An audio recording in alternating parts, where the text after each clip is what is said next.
Salam alaikum, bienvenue dans ce vlog J-1 avant le mois du Ramadan. Donc on est vendredi, demain samedi, c'est le premier jour du Ramadan. Ramadan Karim, Ramadan Mubarak olsun à tous et profitez de ce mois béni qui est riche en beaucoup de choses. Et j'ai vraiment hâte de vivre ce mois. C'est mon mois préféré de l'année. Vraiment, c'est le mois où je suis complètement connectée et déconnectée en même temps des choses futiles. Et c'est surtout un mois de partage, un moment de reconnexion, un moment de foi, de bénédiction et de gratitude. En tout cas, j'ai décidé de vlogger tous les jours, Inch'Allah, même si le vlog dure 2 minutes. Au moins, je vous propose vraiment de vlogger des petits moments par-ci par-là parce que l'année dernière, j'avais partagé sur TikTok. D'ailleurs, si vous ne me suivez pas, allez-y parce que je partage beaucoup de petits moments spontanés ici. Et le mois du Ramadan à Istanbul, c'est très particulier. Ça veut dire qu'on a plusieurs sortes d'ambiances.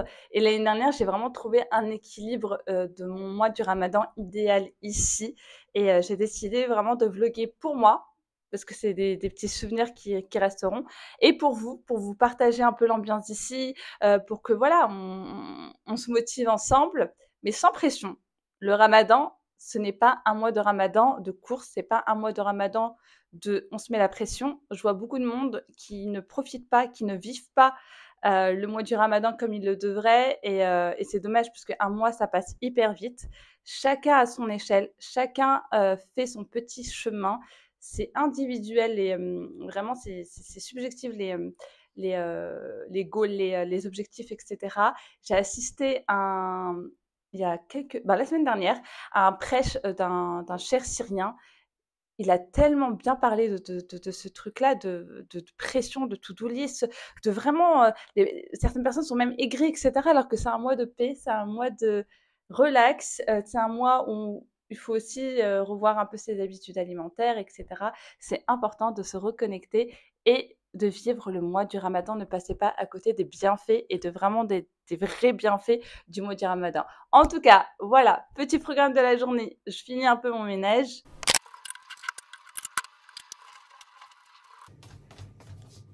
Bon, bref, on va aller faire les courses parce qu'il me manque plein de choses. Sinon, j'ai commandé, ça va arriver demain, vraiment les gros trucs. Mais voilà, je me suis dit, ça serait intéressant de vous montrer un petit peu ma petite routine pré-Ramadan. Donc, ménage fait. Tout est clean, masha'Allah. Mes petits livres que je veux avoir à portée de main, que je peux lire après l'iftar ou après le fajr plutôt, je pense. Et voilà, donc mon organisation, elle est simple. Moi, je fais pas des courses de fou. Je continue à faire la même routine que d'habitude. Donc, mes courses de une semaine, 10 jours, je sais à peu près les plats que je veux faire. Je change pas mes habitudes alimentaires parce que je mange généralement équilibré et bien. Donc sur ça, pas de pression pour ma part. Mais voilà, je vais vous partager ces petits moments. Et c'est parti, assez parlé. On va aller faire les courses. Mais avant ça, je vais finir mon café. Parce que là, vraiment, vous connaissez mon amour pour le café. Et ça va être un vrai challenge pour moi le mois du Ramadan. Bon, j'ai fait une petite détox. J'ai réduit à un café par jour. Et voilà. Allez, bismillah, et on y va. C'est vraiment un kiff. Je comprends pas les gens qui boivent pas de café. Alors ça, c'est mon sac préféré de course. C'est celui que j'ai acheté au Liban. Et il m'accompagne toujours pour faire une petite course quand je vais chez l'épicerie syrienne, où j'achète vraiment des produits de qualité et des produits vraiment trop bons. Et quand je vais dans ces quartiers-là, ça me fait rappeler aussi à Paris, quand on va dans les quartiers rebeux ou dans les quartiers chinois, etc. Et on va faire nos courses. Donc c'est génial qu'il y ait ça qui s'instaure petit à petit à Istanbul, même si je sais que pour beaucoup, c'est un point négatif. Mais voyez les points positifs de l'immigration, c'est qu'on peut se procurer des produits du monde entier.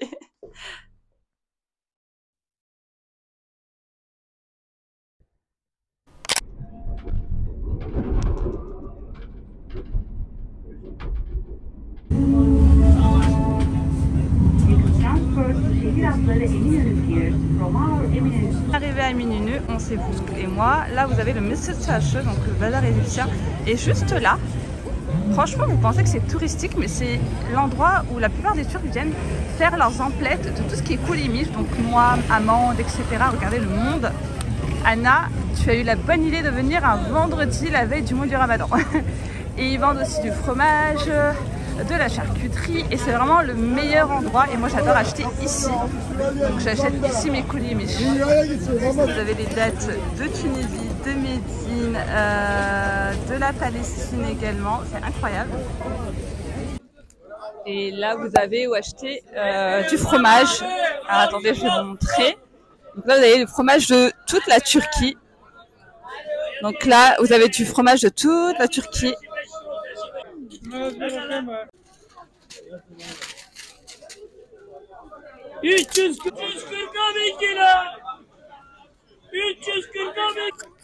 Hop, du coup, là c'est vraiment l'ambiance du mois du Ramadan, du pré-Ramadan du coup, parce que c'est la veille et en plus c'est un vendredi, donc il y a énormément de monde.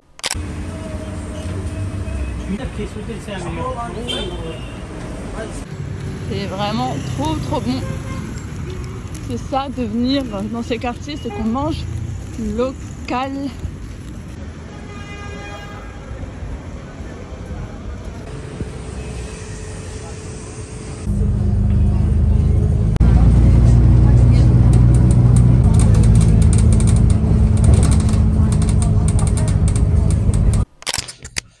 Retour de course. Je crois que c'est mon haul préféré, de faire un haul nourriture, un haul market. Et c'est vrai que j'en ai jamais fait sur ma chaîne, il me semble. Mais là, c'est l'occasion, c'était le Ramadan. Et comme ça, je vous montre les produits préférés. Enfin, il n'y a pas tout, mais c'est des bons produits. Et bon, bref, assez parlé, je vais m'asseoir. Je vais vous combien de temps ça m'a pris, mais j'ai vraiment été efficace parce que je suis allée vraiment chez les vendeurs chez qui j'ai l'habitude d'aller. Je me suis pas aventurée. Il y avait un monde fou. J'ai pu vous filmer rapidement, mais vraiment rapide. Alors, on va commencer. Déjà, j'ai acheté mon petit café turc. Alors, j'alterne entre Mehmet Efendi et Ihsan. Donc, c'est un café que j'aime beaucoup aussi. C'est là-bas où j'achète mes grains de café, donc pour le café filtre, americano, etc. Et leur café turc est bon. Il est assez doux. Attends. Donc, j'ai acheté des dattes des hurma qui viennent d'Arabie Saoudite, de Médine. Et ce que j'aime dans ces dattes-là, c'est qu'elles sont grosses et bien garnies et tellement sucrées. Contrairement à celles qu'on retrouve en Algérie, en Tunisie, elles sont beaucoup plus fines. Elles sont très bonnes, hein, mais moi, celles-ci, c'est mes préférées. Qu'est-ce que j'ai acheté d'autre? Je crois que vous allez avoir le bruit de tous les... Ça, c'est les loukoums. Ah, mais... je vous montre, je sais même pas si vous allez les voir. J'en mange un. Je vais en manger un. C'est les loukoums, donc j'ai pris Nal Grenade, j'ai pris à la rose et j'ai pris Saadé, donc sans parfum. Mais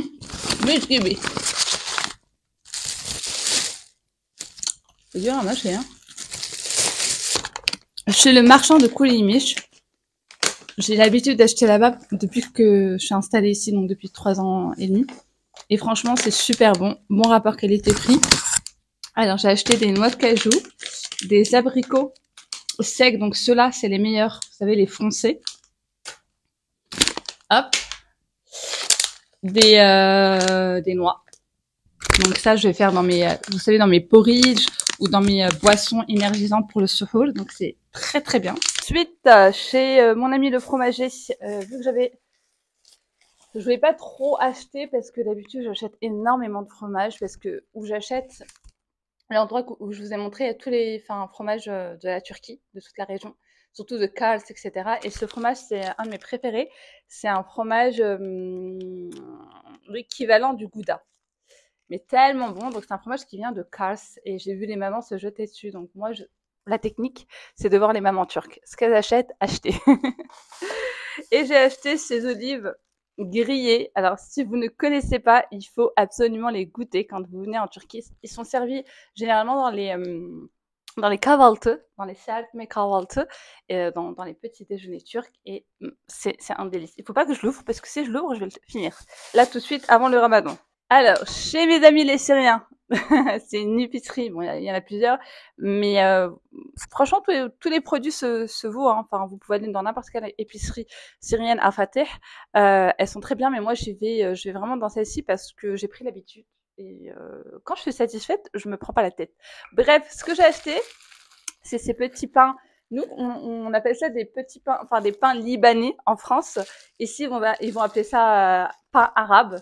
Et donc, j'ai pris pain complet, donc pain arabe complet, et en mini, parce qu'à chaque fois, le pain moisit, et puis même quand je le mets au frigo, enfin, c'est pas quelque chose que je mange énormément, mais je me suis dit au petit-déj, avec la lebneh, donc le fromage, celui-ci, si vous le connaissez pas, il faut vraiment le goûter. Lebneh arabi beladieh, pardon, et c'est trop bon. Je regardais si j'ai bien pris mon truc, ouais.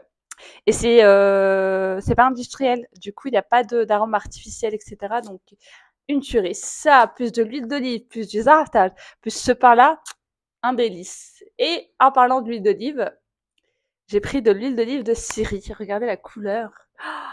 À part l'huile d'olive tunisienne de chez moi, je ne prends aucune autre huile d'olive que celle-ci, qui vient de Syrie, qui est super bonne. Donc, j'ai le récipient, je vais la mettre à l'intérieur. Et je prends souvent chez eux aussi du tahine. Donc, celui-ci, c'est du tahine fait maison. Il y a aussi d'autres qui sont commercialisés, des marques, etc. Mais celui-ci est fait maison, donc au moins je suis certaine de ce que c'est. Et en plus, j'achète énormément chez eux. Et c'est très bon, que ce soit pour du sucré, que ce soit... Moi, j'adore faire du poulet. Et faire une sauce tahine avec du riz, c'est trop bon. Ou faire aussi mi bowl, etc. avec. Donc voilà. Et ma petite dernière trouvaille, c'est le lait, vous savez, sucré concentré pour faire du kalak. Parce que voilà, depuis l'année dernière, depuis l'Arabie Saoudite, je suis une fan du kalak et je suis trop contente d'avoir trouvé celui-ci parce que c'était vraiment celui-là que je cherchais. Donc voilà pour une petite emplette du Ramadan. Je suis vraiment trop excitée, je suis vraiment trop contente. J'ai fait mes achats, ma maison est propre, je vais juste un peu décorer ce soir. Et puis voilà, là je vais ressortir pour aller profiter un petit peu parce qu'il fait super bon et je me suis pas posée encore. Donc voilà, je vous embarque de toute façon avec moi en espérant que je n'oublie pas de vlogger.